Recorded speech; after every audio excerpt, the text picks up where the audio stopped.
Bonjour et bienvenue à Loi Divine pour ce nouvel épisode court. Si vous ne parlez pas anglais, vous pouvez sauter 30 secondes parce que je vais le laisser parler et puis après je vais expliquer ce qu'il a dit et dire, euh, et dire où sont les problèmes dans ce qu'il a dit. Why do I keep on losing arguments to my wife? Well, the problem is that you're engaging in arguments with your wife. Never engage in an argument with your wife. First of all, I can guarantee you that you're going to lose. Second of all, it's never about the argument. It's about a lack of trust. Couples need to learn how to build trust with each other. That comes from a lot of inner work, healing, introspection, and discovering our deep wounds. Instead of projecting it on my wife or on my husband, I have to ask myself, where is my abandonment wound and how do I repair it so we can begin to build trust?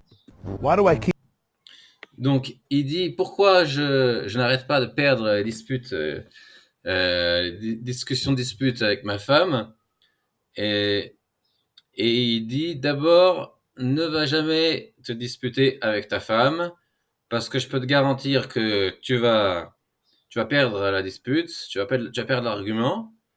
Et deuxièmement, c'est jamais une question d'argumentation, c'est toujours une question de manque de confiance. Il faut se faire confiance.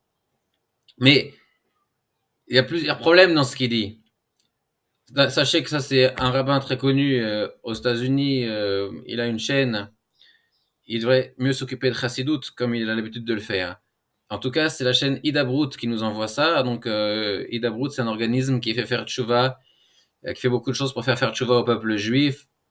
Mais bon, aujourd'hui, on se demande ce qu'ils font. Donc, ce qu'il nous dit d'abord, c'est n'engage jamais dans un argument avec ta femme parce que tu vas perdre l'argument. Donc ça, c'est absurde. D'abord, ça implique que la femme, euh, elle va jamais admettre quand elle a tort, puisque on va perdre l'argument qu'on ait raison ou qu'on ait tort.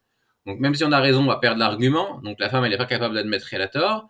Et après ça, il nous demande de lui faire confiance. Alors c'est quelqu'un qui n'est pas capable de reconnaître quand elle a tort. Comment tu peux faire confiance à quelqu'un qui n'est pas capable de reconnaître quand elle a tort? C'est complètement absurde. En plus de ça, si la femme respecte son mari comme c'est son devoir d'après la halakha, elle ne doit pas se disputer avec son mari, d'accord? Elle doit le respecter.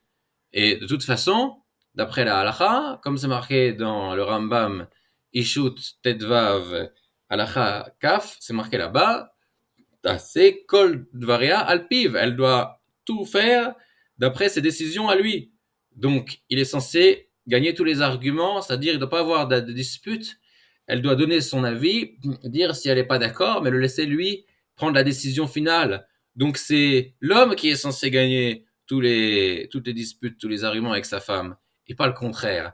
Donc, voilà un rabbin qui enseigne des choses qui vont à l'encontre de la Torah et de la halakha, et qui se fait passer pour une autorité qui parle au nom de Dieu, alors que nom de Dieu, il ferait bien de ne pas parler du tout. Voilà, si c'est, mettez un pouce, mettez un commentaire et envoyez un ami. Si c'est l'Akba Omer, si c'est encore le Homer, pendant le Homer que vous écoutez ça, vous pouvez arrêter maintenant.